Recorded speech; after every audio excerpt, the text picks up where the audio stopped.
الحمد لله الواحد القهار مقدر الأقدار ومكور الليل على النهار تبصرة لأولي القلوب والأبصار.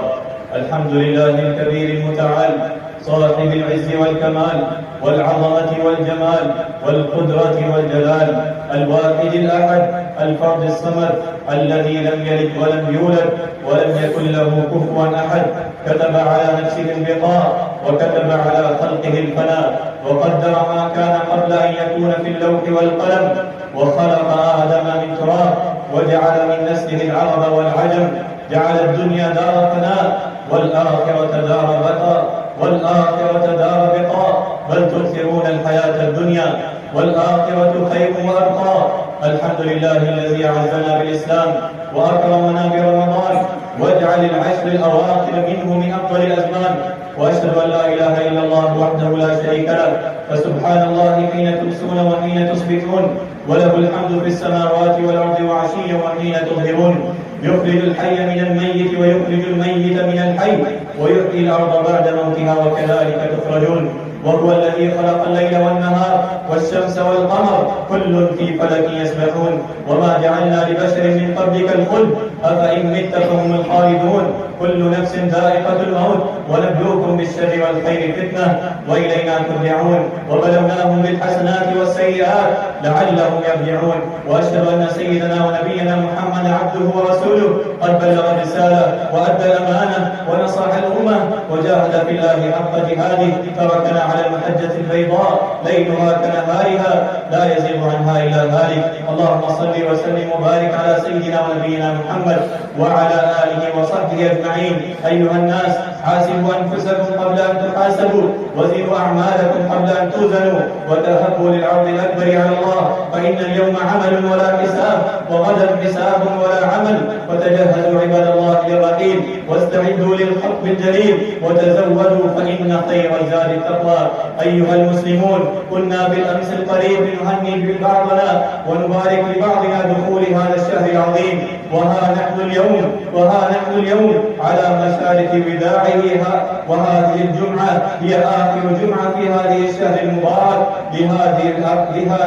لهذه العام.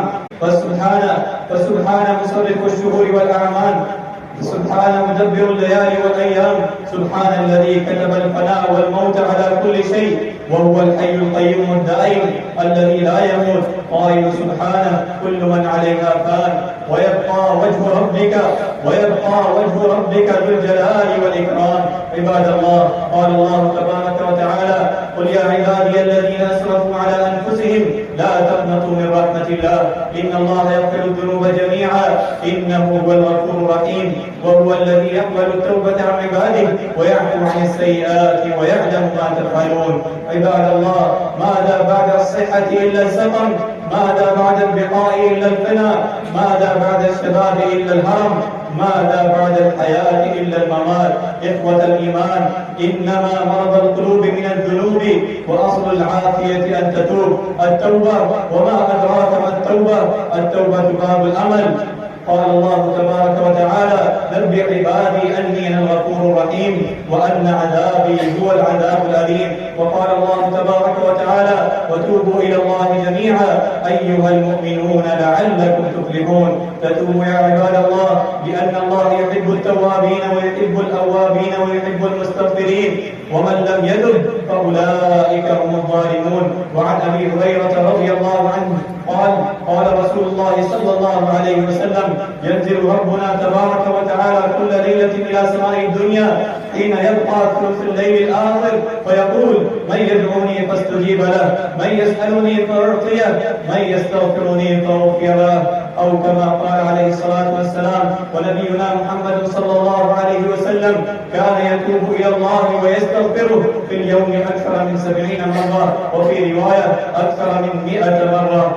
رب اغفر لي وتب علي إنك أنت التواب الرحيم. كنا نعود للنبي صلى الله عليه وسلم في المجلس هذا الدعاء: رب اغفر لي وتب علي إنك أنت التواب الرحيم. والله جل وعلا ينزل إلى سماء الدنيا نزولا ويليق بجلال كل ليل: هل من تائب؟ فيقول: هل من تائب فأتوب له. وعن أبي موسى رضي الله عنه قال قال النبي صلى الله عليه وسلم إن الله عز وجل يبسط يده بالليل ليتوب مسيء النهار، ويبسط يده بالنهار ليتوب مسيء الليل حتى تطلع الشمس من مغربها، أو كما قال عليه الصلاة والسلام. أيها المسلمون، من لزم الاستغفار جعل الله له من كل هم فرجا ومن كل ضيق مخرجا، وارزقه من حيث لا يحتسب. اتبع السيئة الحسنة تمحها، فالحسنات يذهبن السيئات، فالحسنات يذهبن السيئات.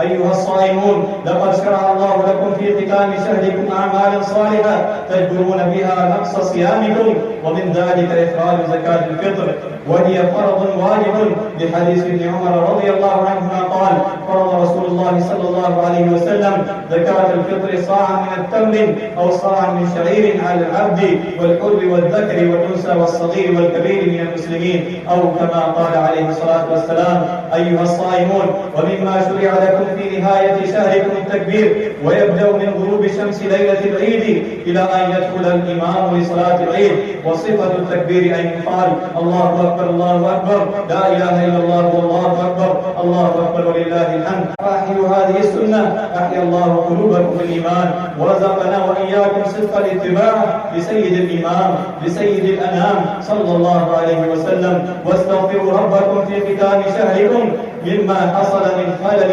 وتقصير. نسأل الله عز وجل أن يتقبل منا ومنكم الصيام والقيام، وأن يعيد لنا رمضان أعواما عديدة وأزمنة مديدة، ونحن في صحة وحياة سعيدة. عباد الله، مما شرع في ختام الشهر صلاة العيد والاستعداد لها، ومن السنة أن يتجمل العبد لها بالطيب ولبس الحسن الثياب، ويستحب للعبد ألا يخرج في عيد الفطر لصلاة حتى يأكل تمرات، لما روى عن أنس رضي الله عنه أن النبي صلى الله عليه وسلم كان لا يصوم يوم الفطر حتى يأكل تمرات. عباد الله، ويا عباد الله، فاتقوا الله تعالى واطيعوه واشكروه ولا تكفروه. استدركوا بقية شهركم بكثرة الطاعات، واعملوا ساعة بالذكر وتلاوات الآيات، وأخرجوا زكاة وأكثروا الصدقات، وتوبوا إلى الله مما سلف من الذلات. واعلموا أن الحسنات يذهبن السيئات، وأن عمل المؤمن لا ينقضي بانقضاء رمضان، بل هو مستمر في كل وقت وأوان. قال الله تبارك وتعالى: واعبد ربك حتى يأتيك اليقين. بارك الله لنا ولكم في القرآن والسنة، ونفعنا وإياكم بما فيهما من الآيات والحكمة. أقول قولي هذا وأستغفر الله لي منكم ولسائر المسلمين من كل ذنب وخطيئة، فاستغفروه إنه هو الغفور الرحيم.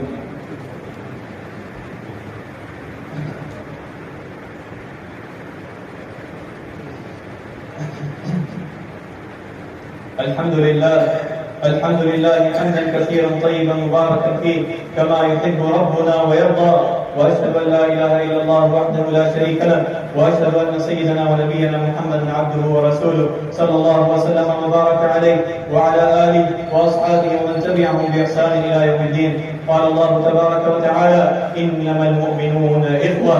وقال عليه الصلاه والسلام في علاقه بين المسلمين: مثل المؤمنين في تراحمهم وتوادهم وتعاطفهم كمثل الجسد اذا اشتكى منه عضوا تداعى له سائر الجسد بالسهر والحمى. وعنه قال: المؤمن للمؤمن كالبنيان يشد بعضه بعضا. وعن انس رضي الله عنه قال: قال رسول الله صلى الله عليه وسلم: انصر اخاك ظالما او مظلوما. فقال: يا رسول الله، فقال رجل: يا رسول الله، انصره مظلوم فكيف انصره ظالما؟ قال: تمنعه من الظلم فذلك نصرك اياه. اليوم عباد الله يحتاج المسلمون الى وحده في صفوفهم، ولا تنسوا إخوانكم في هذه اليوم الجمعة، في هذه اليوم المباركة، إخوانكم المسلمين المستضعفين المظلومين بالدعاء، فإن الله قريب. وقال تبارك وتعالى: وإذا سألك عبادي عني فإني قريب. وعن أبي الدرداء رضي الله عنه قال رسول الله صلى الله عليه وسلم: دعوة المسلم لأخيه بظهر الغيب مستجابة، عند رأسه ملك مؤكل، كلما دعا لأخيه بخير قال الملك الموكل به آمين ولك بمثله، أو كما قال عليه الصلاة والسلام. عباد الله ويا معشر المسلمين، اتقوا الله وراقبوه، واعلموا أنكم غدا موقوفون ومحاسبون، وعلى أعمالكم مجزيون، وسيعلم الذين ظلموا أي منقلب ينقلبون. ولا تموتن إلا وأنتم مسلمون، واعبد ربك حتى يأتيك اليقين. هذا وصلوا وسلموا على رحمة المهداة والنعمة المزداة، فقد أمركم بذلك ربكم جل في علاه، فقال قولا كريما: إن الله وملائكته يصلون على النبي يا أيها الذين آمنوا صلوا عليه وسلموا تسليما. اللهم صل وسلم على عبدك ورسولك، ورضى الله عن خلفاء الراشدين أبي بكر وعمر وعثمان وعلي رضي الله عنهم أجمعين، وعن سائر أصحاب نبيك والتابعين ومن تبعهم بإحسان إلى يوم الدين. اللهم أعز الإسلام والمسلمين، اللهم أعز الإسلام والمسلمين، وأذل الشرك والمشركين، ودمر أعداءك أعداء الدين. اللهم اجعل هذا البلد وبلد الحرمين آمنا مطمئنا وسائر بلاد المسلمين. اللهم احفظ بلادنا وبلاد المسلمين. اللهم انصر إخواننا المسلمين المستضعفين المظلومين في فلسطين وغزة. اللهم حرر المسجد الأقصى، اللهم أنقذ المسجد الأقصى من أعدائك وأعداء الإسلام والمسلمين. اللهم وحد صفوف المسلمين. اللهم احفظ بلادنا وبلاد المسلمين من كل شرور ومن كل كروب ومن حسد الحاسدين يا رب العالمين. اللهم احسن عاقبتنا في الأمور كلها، وأجرنا من خزي الدنيا وعذاب الآخرة. اللهم إنك عفو تحب العفو فاعف عنا. اللهم إنا نعوذ بك من عذاب القبر ومن عذاب النار ومن فتنة المحيا والممات ومن فتنة المسيح الدجال. اللهم إنا نعوذ بك من الهم والحزن والعجز والكسل والبخل والجبن وغلبة الدين وقهر الرجال. اللهم اختم لنا شهر رمضان برضوانك والعتق من نيرانك، واجعل مالنا إلى رضوانك وجناتك. اللهم أعد علينا رمضان أعواما عديدة وأزمنة مديدة، ونحن في خير وصحة وحياة سعيدة. اللهم أعد علينا هذا المبارك، هذا الشهر المبارك في حياة سعيدة. ربنا تقبل منا إنك أنت السميع العليم، وتب علينا إنك أنت التواب الرحيم، واغفر لنا ولوالدينا ولجميع المسلمين والمسلمات الأحياء منهم والأموات، إنك سميع قريب مجيب الدعاء. اللهم اشف مرضانا ومرضى المسلمين. اللهم ارحمنا برحمتك الذي وسعت كل شيء. اللهم صل وسلم على نبينا محمد وعلى آله وصحبه أجمعين. عباد الله، إن الله يأمر بالعدل والإحسان وإيتاء ذي القربى وينهى عن الفحشاء والمنكر والبغي يعظكم لعلكم تذكرون. واذكروا الله العلي العظيم يذكركم، واشكروه على نعمه يزدكم، ولذكر الله أكبر، والله يعلم ما تصنعون.